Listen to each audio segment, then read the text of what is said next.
And he didn't waste any time. He came and he meant business. He wanted to extend some players, and he started with Cristian Javier. And we'll talk about this on this special edition of the Locked On Astros podcast. Alvarez, it's a high drive center field. Veer leans back. This game is turned upside down. There's the runner. Fly ball down the right field line. Tucker comes on. Kyle Tucker. This time they finish the job. Hello and welcome to Locked On Astros, your daily Astros podcast. Here are your hosts, Eric the Man Huysman and Brett H-Town Wheelhouse Chancey.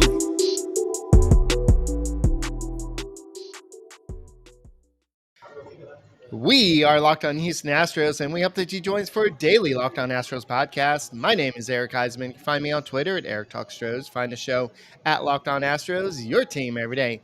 Brett, where can I find you when you're in the gym in public dancing? Well, I am at, I'm H-Town Wheelhouse. You can find me H-Town Wheelhouse on Twitter, Instagram, and TikTok. You can find me at Astros411 on Twitter, Instagram, and Facebook. Always positive. I love this signing by Dana Brown, always Astros. All right, yeah, I just sat down to start cooking. I had some chicken that was about to go bad, so I was going to fry some chicken, and all of a sudden I see a notification from the Astros that they have extended Cristian Javier for 5 years. So I wrote an article for Gallery Sports, and I was super pumped. And we had just had David P. Sampson on yesterday, just kind of talking about the possibility of Dana Brown coming in and making his mark on extending players, and that's what he did. And so this is opposite. This is actually pretty cool. We'll talk about the numbers in a little bit, but what he did was he actually bought out the 3 arbitration years for Cristian Javier, and he also bought out 2 of the free agency years for Cristian Javier.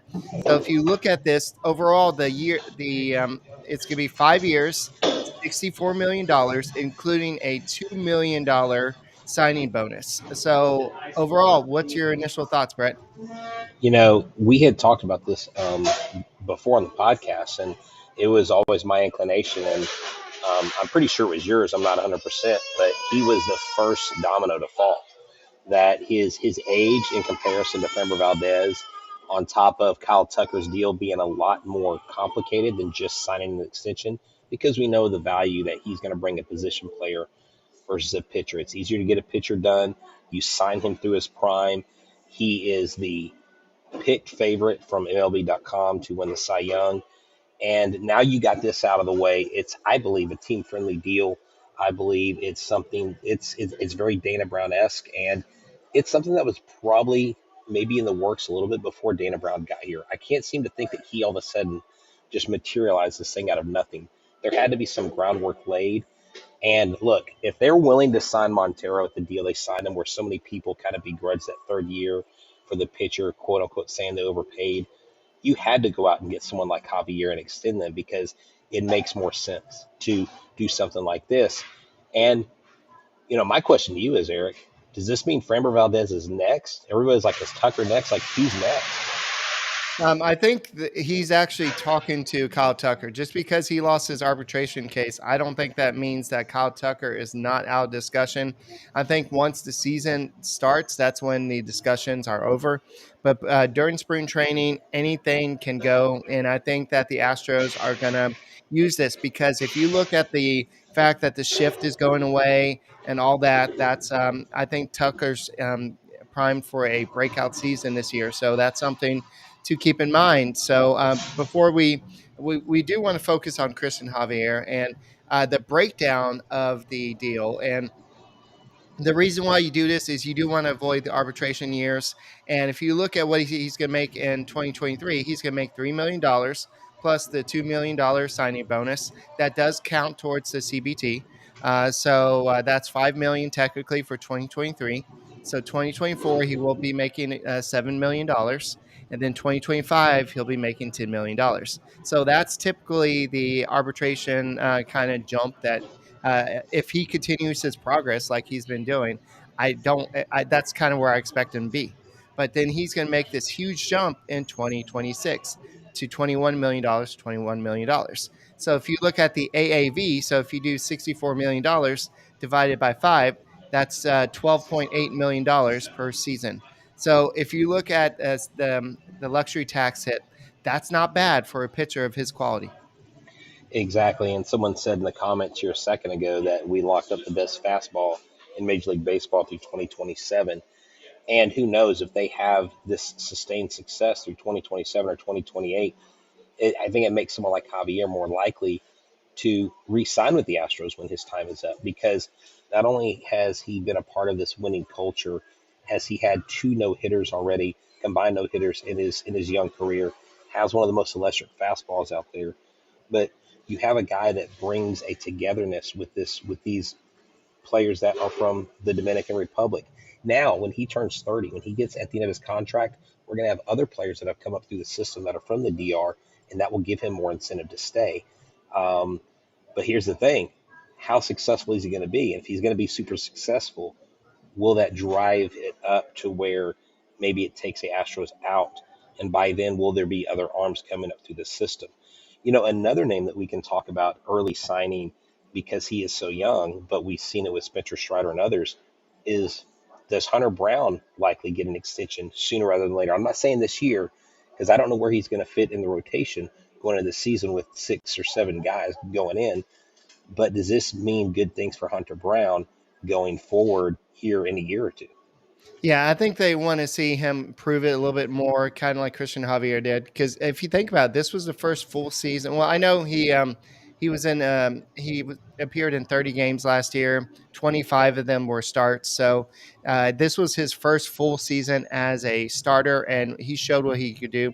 And I think that he's going to make his next step this next year. I don't think we've seen the best of Cristian Javier. I think he's going to learn how to keep his pitch count lower. I know we want him to strike out hitters left and right, but I think as a pitcher, especially one as good as he is, he's only 25 years old. So he's gonna learn. He's gonna learn how to stay in games longer. He's gonna learn how to up his pitch, his innings, his lessen his pitches per inning, and try to stay in games a little bit longer. So I think we're gonna see Cristian Javier make the next step. So last year he was 11-9 with the 2.54 ERA. He had 11.74 strikeouts per 9 innings pitched. And during the playoffs, he was 2-0 with a 0.71 ERA. You can bet on a guy like that in playoffs, and it just was just awesome just to see him and just count on him. I mean, he was part of 2 combined no hitters last year, and Brett, it just like one of them was in the playoffs. Who would have bet Exactly. on that? Well, what that makes me think of is our partner at FanDuel. The midway point of the NBA season is actually here, and the trade deadline just happened, and all kinds of players are moving. But what I want to talk to you about right now is the no sweat first bet up to $3,000 in bonus bets with the Super Bowl right around the corner. Just download the FanDuel Sportsbook app. It's safe, secure, and super easy to use. Then you can bet on everything from money line, 2-point scores, to 3 points drained, to field goals, to touchdowns, whatever it is. If you're betting on football, baseball, basketball, the World Baseball Classic, it doesn't matter because FanDuel has you covered. They let you combine your bets for a chance to win an even bigger payout with the same day, same game parlay. So don't miss the chance to get your no sweat first bet and up to $1,000 in bonus bets when you go to fanduel.com/locked on. That's fanduel.com/locked on to learn more. Make every moment more with FanDuel, the official sports betting partner of the NBA. So definitely Cristian Javier is betting on himself to continue, and the Astros are betting on him to continue. But one thing that stands out to me is the fact that Cristian Javier will be a free agent after the 2027 season with this new deal, and this is only a 5-year deal. So I know that Jim Crane has a lot of people have said, well, the longest deal that Crane has given under his tenure has been a 5-year deal to Josh Reddick, but and I know that the Jose Altuve extension, that's a little bit different story. But I, with pitchers, it's kind of a different story. You don't want to go too long with a pitcher because there is the injury factor. But with somebody who's only 25 years old, he's shown as much promise as Cristian Javier this is pretty much a safe bet, and I'm glad that they got this done. And Dana Brown had a lot of great things to say about him. He said Christian is an outstanding pitcher, so we are excited about signing him to a long-term deal. As a core piece of our rotation, we felt that he's the perfect candidate for this type of deal. This is in line with our vision to try to lock up players to sustain our success both now and in the future. Exactly. And I just want to pull this up. This graphic is going to pop up right at eye level on us for those watching, but I just want to show it to y'all real quick from his last year's stats to his projected stats from FanGraphs. I want to talk about what he's talking about here.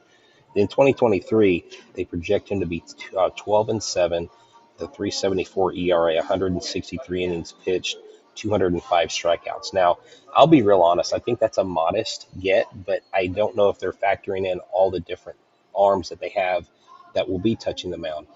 I think you can see Javier easily getting between 15 and 18 wins, if I'm being really honest. And this kid last year, remember, Eric, he didn't have enough innings to qualify for the top three in a lot of the categories that usually put you in the Cy Young talk. And this year, he's going to be in the Cy Young talk because he's going to get the innings. And with having the innings that he pitched last year, because if you look in 2021, he pitched 101 innings. In 2022, he pitched 148. They're predicting him to get about 163. I would love to see him get 180, 190 innings pitched. Now, the long game is really where the play is. We want Javier healthy and not worn out at the end of the season. So how long are they going to let him go? Because of his electric fastball, because of what he throws with velocity, how are they going to manage his arm? McCullers, if he stays healthy. And I think the health of this starting rotation is going to be a key factor in how many innings he gets. But I can see him easily surpassing that. I can see him getting into the 200 strikeout area like they have him. I mean, this guy, Eric, this guy misses bats. This guy's got the invisible. He has got the mental makeup to be the ace of this ball club, even with Framber Valdez there.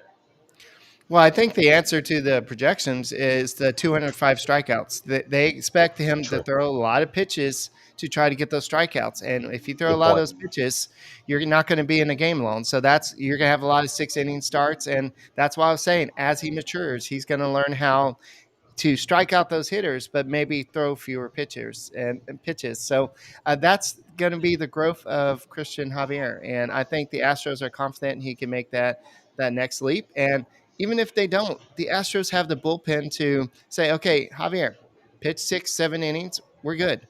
We don't need you to go out there and be Justin Verlander, pitch 9 innings, and just go out there and be you. Go be part of a combined no-hitter. We're good. We got a bullpen that can cover you. And so that's a good thing that the Astros have. And they have also the luxury with Hunter Brown to have a 6-man rotation. And so I believe that if you're looking at who's going to be the ace of this rotation next year, I wouldn't be surprised if it is Javier. I think to start the year, Framber Valdez, he deserves all respect after what he did last year. But I think that Javier is going to take a big leap. And I think what we saw right here is the Astros saying, we believe in you. We want to see more. Show us more. And El Riptow. And let's go. Right. And someone asked me just in a DM in a group I was in, they were like, is this a slight to Framber Valdez? And I'm like, no, not at all. Framber's a couple years older. He's a little bit longer in the tooth year-wise. And so you want to lock him up because it's easier to lock him up through 30 than it is to lock up Framber, say, through 32 or 33. Because when you hit that magic number 30, that's when your classic decline and player decline happens. Now, you have your stellar guys like your Scherzers, your Verlanders, your big body pitchers. Framber is, I think, one of those guys. I love the fact that Framber chose not to participate in the WBC because I think he sees the importance of being re-signed. I think he sees the importance of getting that bag. But these Dominican players, Eric, and let me say this, and I don't say this in any disrespectful way or say that they deserve less because of where they came from. But these guys are really glad to sign these deals. I mean, some people may say, oh, well, they maybe underpaid him a little bit. But look, if the player agrees to it, they're not agreeing to it begrudgingly. I mean, this is life-changing money for these guys. This is guys that have come back or come from not having a whole lot growing up, and now they're basically given the world because they're living their dream. They're making this money, and it's phenomenal. That's why I didn't begrudge Montero getting a little overpaid. I mean, he's deserved it because remember the Mariners wrote him off. The Mariners were like, he's no good. Mariners fans were like, Montero, that guy's terrible. And what did he do? He got better. The Astros helped him. Everybody's talking about extensions in here, and someone mentioned to me on Twitter, Lance Berkman is my hero. Is what he goes. I think maybe it's Keegan. Anyways, he He's said 47 years old today. Can you imagine oh, that? Lance Berkman is. Yeah. He's my age and he's retired. He's a retired millionaire. I have done something wrong in my life. Brian McTaggart mentioned in his recent article. If y'all don't read his weekly article, it's really good. He did say that Bregman's agent and Dana Brown are in talks right now. So something with Bregman could be in the works. Look, you remember how the floodgates opened in Atlanta and all of a sudden all these extensions got signed? I'm not saying the floodgates are going to open, but I'm saying don't expect this to be the only domino to fall. Right. And you said they're going to get some extensions done before spring training. They're going to get something done. And I'm glad you brought that knowledge to us about the $2 million being a part of the CBT, because we had always been told, like you and I talked off air, that wasn't part of it, but that actually goes into, and an extra $2 million's not going to mess things up. But it's a beautiful It's a difference signing. between 12.4 and 12.8 on Exactly. the AAV. But I mean, when you look at it, and I'll post it here, and if y'all are listening to this audio, please go to YouTube channel and watch us, because we break down things, we put stuff up here, we want y'all to see. I mean, this is a great team-friendly deal. I mean, $21 million in the last 2 years, he's probably going to earn it. He's probably going to be every bit of a $21 million pitcher. Someone being like, why isn't this guy getting 30, 35? And so who knows where this is going to lead with him. But I think with the Astros, it's funny because Dana Brown said two things. They almost contradicted themselves. One, he said, fasten your seatbelts. And two, he said, now, I'm not going to get everything done right away. We got some other things to focus on. So I was like, was he trying to do like a little smoke and mirrors there? Was he trying to say, hold on, but we're going to be tempered? All of a sudden the next day, boom, Javier's son. I like it. I like it already. All right. I do want to address something you did say and Mr. Corona did say here. Does the Brave Magic work on Tucker? I don't know. So to kind of address both y'all's statements. So I think what the Braves were doing, and I'm not saying the Astros were not, but I don't know that. I think what the Braves were doing is they were looking at the players individually and what their future values were. And maybe properly saying, okay, well, if you're going to extend these guys, you got to give them the proper money and you got to pay the guys. You got to show them the money. And if you don't show them the money, they're going to walk out the door. George Springer is going to walk out the door unless you pay him what he's worth. Carlos Correa, well, he probably would have walked out the door anyway because how much did he turn down anyway? So, but I think that what Dana Brown has is he has the ability to evaluate the player's future performance and put a money value that Jim Crane can say, oh, okay, that makes sense. So, yeah, I agree. I agree 100%. This team, Eric, offers these players an environment where they not only get better as players, but they get better as just people all around. And this clubhouse culture, and I've been thinking about this since Dana Brown's been here, since we've been talking about it more and more. He seems to be the perfect fit. And I'm not saying that everything's perfect now, but Dana Brown, the way he talks, the way he carries himself, the confidence he has, and he's not at all tied to 2017. And that's huge. And I know Click wasn't either, but he's even further removed. Not only that, but he is coming from another world championship baseball team in the Braves that beat the Astros. And so he's not coming to do things the Braves way. Let's not mince words, okay? We don't suddenly envy the Braves and all they do. Who's been to six straight ALCS? The Houston Astros. Who has been to 4 World Series? Who has won 2? The Houston Astros. So we're not trying to become the Braves. So NL East, don't get all pumped up because you think we're trying to be like y'all. But we took one of your guys that was going to help continue to build a dynasty there, but we got him and he's our guy. And dude, I mean, I'm all in on this. I'm so excited. I was so pumped when I saw it. The first thought was, I got to do a podcast, but yet I've got to take my son to the gym. Oh, you know what? I'll bring my computer. I'll borrow my son's AirPods that I bought. And I'm going to get online with Eric, and we're going to talk about it, baby. Yeah. So I think that this is just the start. And I think that what we're going to see, maybe not all at once, but we'll see Dana Brown continue to try to get ready for the draft. But he's going to try to keep the players here. And like somebody said earlier, we can't extend everybody, and definitely not their mamas. Their mamas have nothing to do with this, guys. But definitely they're going to try to keep all the players here. And maybe not this year, but sometime soon, Jose Altuve, he's got to be extended until he's at least. I don't want to give him an Albert Pujols deal, but you've got to keep Well, him he doesn't long he doesn't term. have that many years to do the Albert Pujols, so you have to Yeah, sign he's him until he 32 right says, now. So by the "Yeah, time you he's don't." a free agent, he's gonna be 34 or something like that. I So this is what I think you do. I think you sign Altuve to a 5-year deal, and you give him the last 2 years, basically club options, and you see where he's at, and you see where he's at in his chase for 3,000, and you keep him in a Nationals uniform until he gets that 3,000th hit, and he may get it sooner rather than right, later, but he really is on a Hall of Fame course. He may not be first ballot Hall of Famer, but gosh darn it, everything he's done, he is hands down the best second baseman in baseball. He yeah, has been consistent, and he is a high character guy. Whatever the haters want to say about Altuve, it's just factually inaccurate to say that this guy doesn't have integrity. So him and Bregman, and that's what I think is important to also make sure we continue to point out. He basically called them out. They are the cornerstones. They are the piece. They are the foundation.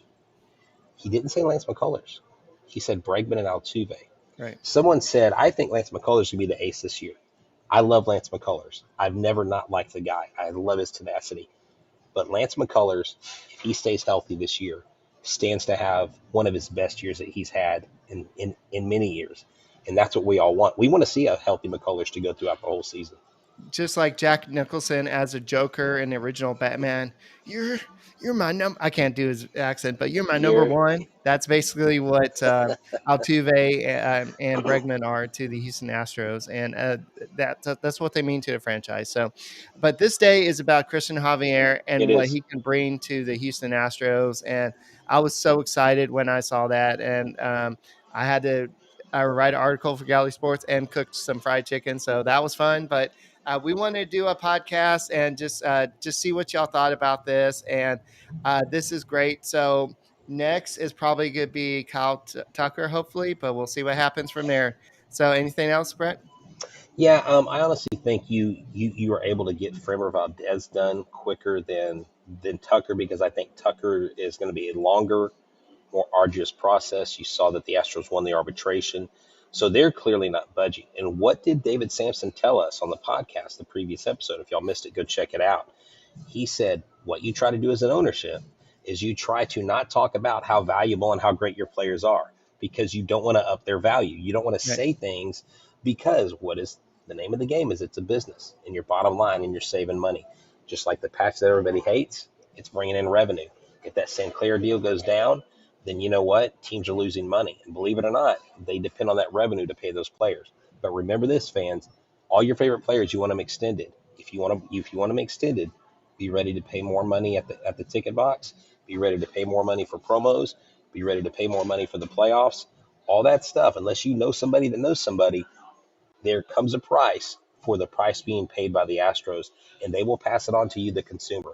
I think, Including the patches, including the patches. the Now, Oxy patches. question: are they going to have the Oxy patches on the World Series jerseys? I don't know. That's not something I know. That's okay. Well, we need to find I that would say out. I would think so. You know what? I'm thinking about doing this. I wonder if you could start a business where you could remove the patches from the jersey for a fee. There's an entrepreneurial idea. It's just steaming, I'm sure. I'm just saying.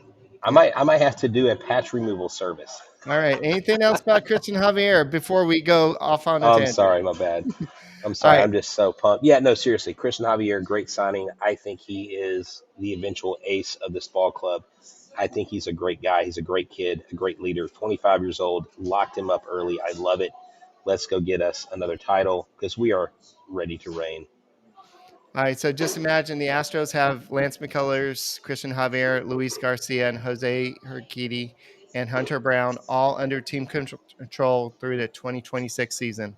So that's a whole rotation, guys. I don't know if you know that, but that's pretty freaking awesome. That's all we got for this special edition of the Locked On Astros podcast. Make sure you check us after Super Bowl Sunday. We'll see you probably on Monday night. And for myself, Eric Huysman, Brett Chancey, we are the Locked On Astros podcast. We're your team every day.